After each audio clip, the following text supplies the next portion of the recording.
팔은 알아서 따라올 테니 몸통 가는 길에 그대로. 던질 곳을 보지 말고 내 몸에 집중. 시선에 집중하지 말고, 시선에 꽂혀 있지 말고 내 몸에 꽂혀서 그쪽 방향으로 가겠죠.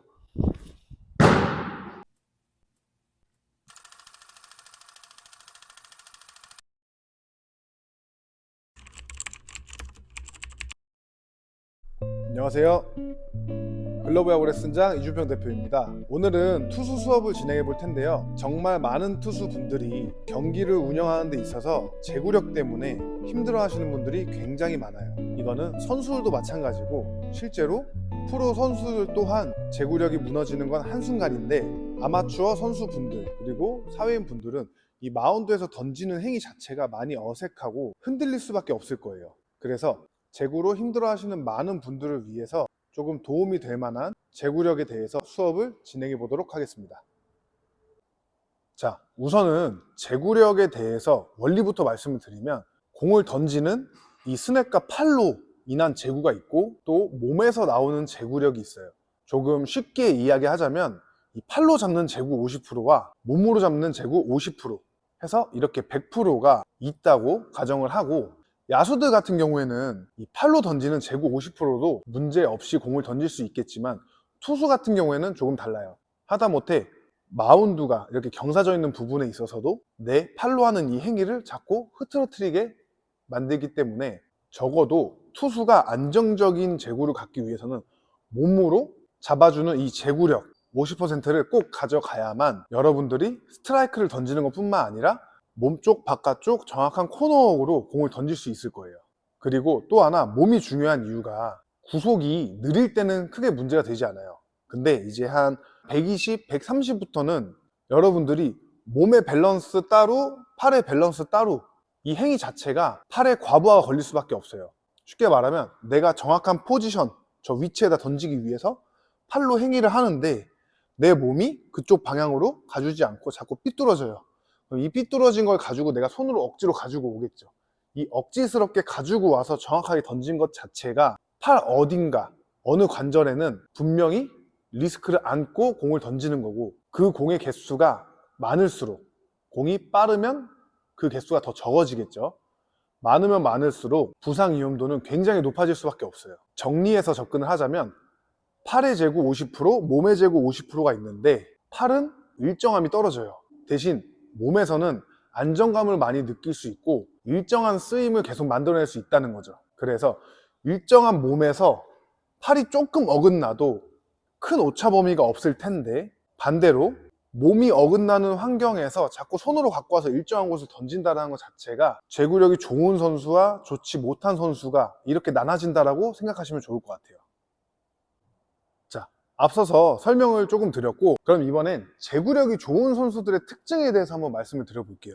여러분들 던지는 곳을 아주 열심히 쳐다보고 시선을 흔들리지 않고 계속 끝까지 보고 정확하게 던지라는 얘기를 굉장히 많이 들어봤을 거예요. 근데 실제로 몸의 밸런스를 잘 느끼는 선수들은 던지는 타점을 그렇게 열심히 보진 않아요. 대충 저 어딘가에 글러브가 있고 저 코스 쪽으로 내 몸이 간다라는 느낌이 강해요. 이 시야적으로 던질 곳을 너무 열심히 보는 선수들이 많아요.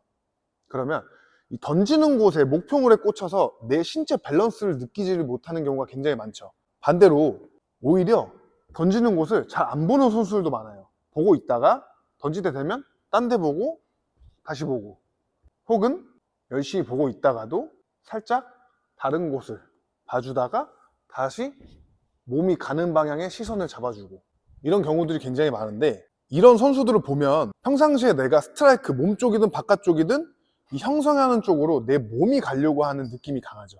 근데 제구가 불안한 선수들 같은 경우에는 벌써부터 시선 자체가 쫓겨요.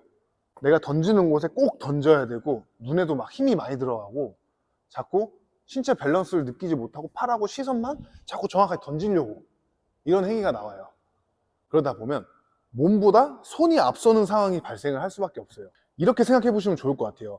야구공이 역회전이라고 제가 누누이 말씀드리고 민우 운동이라고 말씀을 드리는데, 스트라이크를 던지려고 하는 행위, 이 행위가 스트라이크가 자꾸 안 들어간다고 해서 이렇게 팔을 찍어 눌러서 이 행위 자체가 좋다라고 할 수 없어요.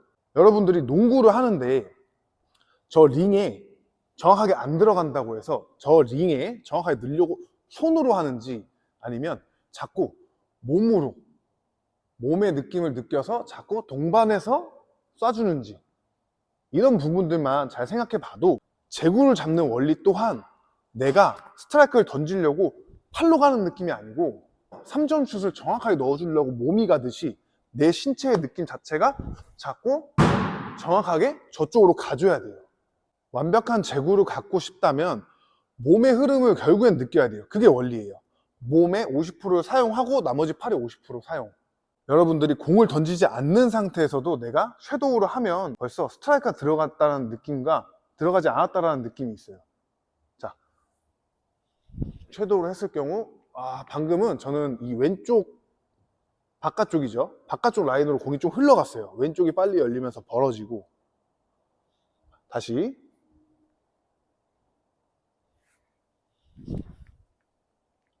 자, 방금은 몸을 정확하게 잘 써서 원하는 정중앙에 잘 들어갔어요.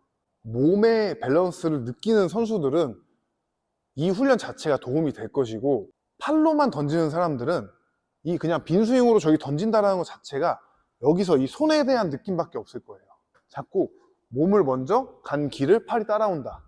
그래서 여러분들께 추천드리는 건 지속적으로 몸통 섀도우를 해줬으면 좋겠어요. 계속 팔로 섀도우, 팔로 해결하려는 거 말고 자꾸 팔을 이렇게 뭐 열등샷이든 묶어놓고 자꾸 몸통으로 섀도우를 하는데, 이렇게 내 몸으로 그려서 던졌을 때 저 원하는 내 존에 스트라이크가 들어갔는지 안 들어갔는지 자꾸 몸으로 그리는 연습을 해서 나중에 이 몸의 밸런스에 팔을 끼워 넣어주면 자연스럽게 스트라이크가 들어갈 수밖에 없어요.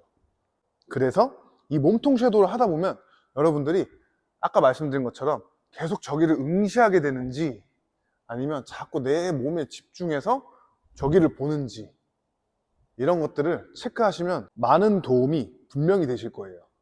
팔은 알아서 따라올 테니 몸통 가는 길에 그대로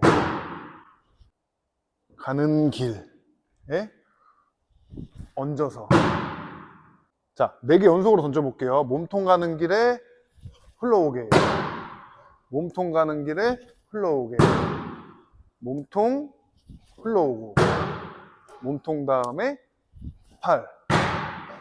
자, 이번에는 네모 관역 왼쪽 밑에 바깥쪽 모서리 그쪽 보고 몸통을 한번 써줘 볼게요. 몸통을 먼저 가준다.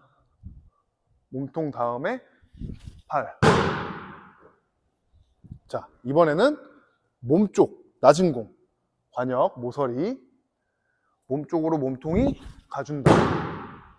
키킹 할 때부터 던질 곳을 보지 말고 내 몸에 집중, 시선에 집중하지 말고, 시선에 꽂혀 있지 말고 내 몸에 꽂혀서 그쪽 방향으로 가겠죠. 제가 오늘 알려드린 이 제구력 잡는 원리를 가지고 잘 정리하셔서 제구로 힘들어하는 분들이 도움이 되셨으면 좋겠습니다. 오늘 수업은 여기서 마치겠습니다. 감사합니다.